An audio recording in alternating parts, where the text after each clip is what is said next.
Hi, I'm Dani Gasparini, and welcome to this segment of Penn Voice. I am joined today by Becky Cooper, who is the Executive Director of Friends for Youth, Inc., and also Joel Valencia, who is the Strategic Partnership person for Friends for Youth. So I think we're actually going to start, Becky, with you. I think we need to tell our audience a little bit about Friends for Youth before we dig into your wonderful relationship with Friends for Youth. All right, sounds perfect.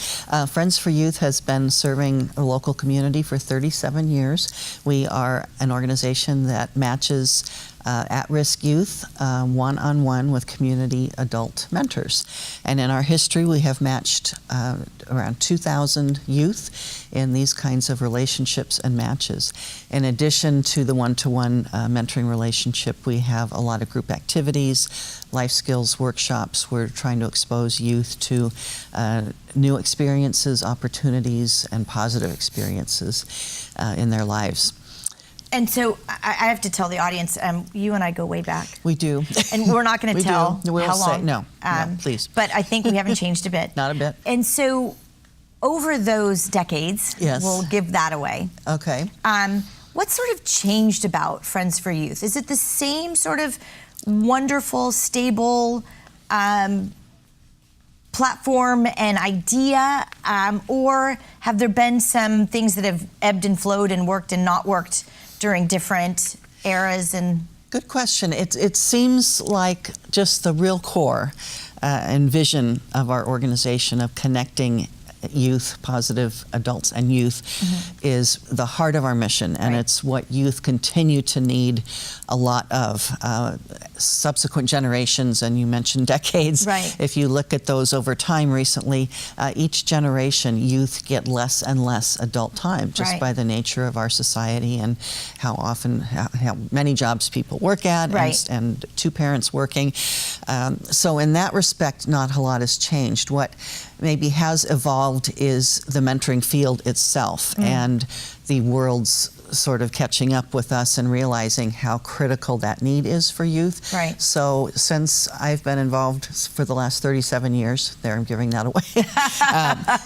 So now you've given my age away too, since we've known each other from the beginning. When we were 12, right? So people are recognizing how critical that is. So there is a whole field of mentoring. There's research around it. Friends for Youth has been a leader at the table with a lot of those movements and in putting best practices together, keeping kids safe who are in mentoring relationships. And so we're very proud of that. Well, and that's a great segue to you, Joel, because it sort of speaks to the complexity of education, environment, what we are today as a society, but yet sounds like from Becky's point of view, the partnership between a mentee, a student, and their mentor has really not changed. The need for having that guidance and that adult mentor, someone that you can look to, is just the same formula as it been. So tell us about your experience and how you got to Friends for Youth. Absolutely. And I agree. The need for it is still there. I think will always be there. You know, there's always going to be kids that could use a little extra guidance to get to where they want to be, academically, and then eventually in their careers. So that was the case for me back when I became a part of Friends for Youth in 1997. So I've been a part of Friends for Youth almost 20 years myself. I was matched with my mentor back then, and I was in 7th grade, 11 years old. I didn't know what I was actually going to be a part of, but I did know that it was a great program. I had other friends who were a part of the program, and they're the ones that actually told me, come to, at that point there was a satellite program for Friends for Youth at Menlo Oaks, the middle school that I attended. And so I came and eventually got matched, and my mentor has been, after the 1-year commitment that all mentors agreed to, and I think now we have a 6-month version of that as well, a part of my life ever since then. Initially, the 1-year commitment.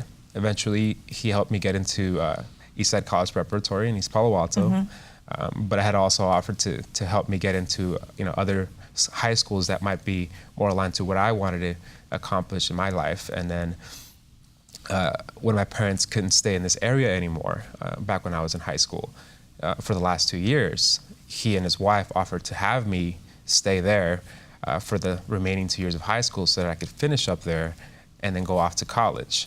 And it's made all the difference for me. Right. I was able to continue at that school, which was so fundamental for my education, right, under their guidance. And this continued through college, and after college, I came back and still connected, and to this day, I remain very good friends with Richard and Janet.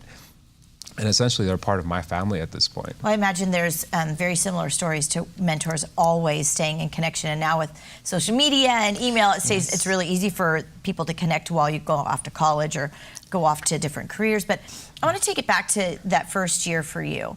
So you now are paired with this adult who knows probably very little about you, but knows that they want to make a difference in a young person's life. What changed for you? I mean, what was that difference? What was that thing that you got that was different for your life when you were 10? So I think the biggest thing is just believing that you can accomplish certain things. When you come from, you're first generation Latino in this country, which is what I am. My parents are both from Southwest Mexico, from some of the poorest places. They have no idea.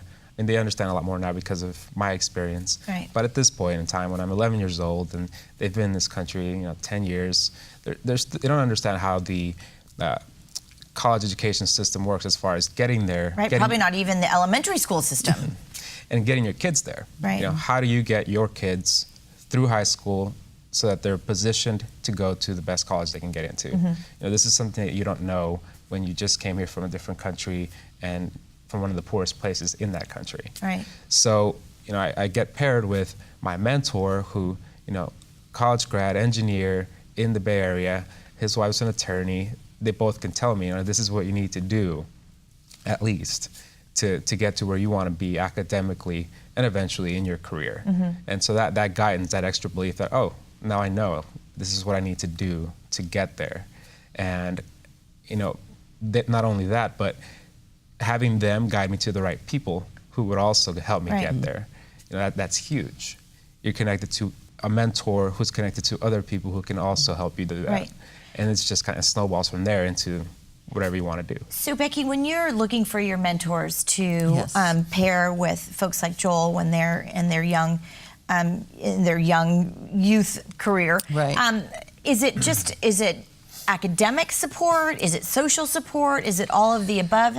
What do you train your mentors to be? Good question. It's all of the above. We have a very holistic approach that includes all of those. We want our youth to succeed academically, I love that Joel mentioned the connections and networking that youth are exposed to be able to find what their interests are, what their niche is, what their talents, what sparks their passion in life. And so when we look for mentors, they are of all ages, very diverse, ethnically diverse with interests, and we match really as best we can based on those interests and compatibility for what we feel in terms of helping each individual child achieve what they are interested in. And so our mentors all look differently. They're 20 years old up to 70 years old. Right. We have couples and families who get involved, and all are welcome. It's people who've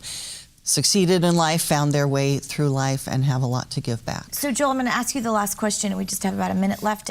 Sure. So I know the need for the mentor and the mentee hasn't changed over the 37 years, right? We know that it works. We know the formula works, pairing an adult with a youth in their success. What else do we need to do to support Friends for Youth to make it a successful organization?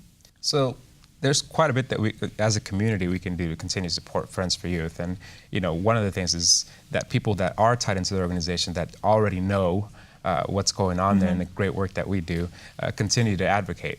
So that's what I'm doing. Okay. And lots of our friends are doing it. Tell what we're doing. Tell people. And unfortunately, we're out of time, so we're going to direct everyone to your website. Jump on it. Right. Absolutely. Make sure they learn a little bit more Reach out about. to me. Reach out to you, Joel.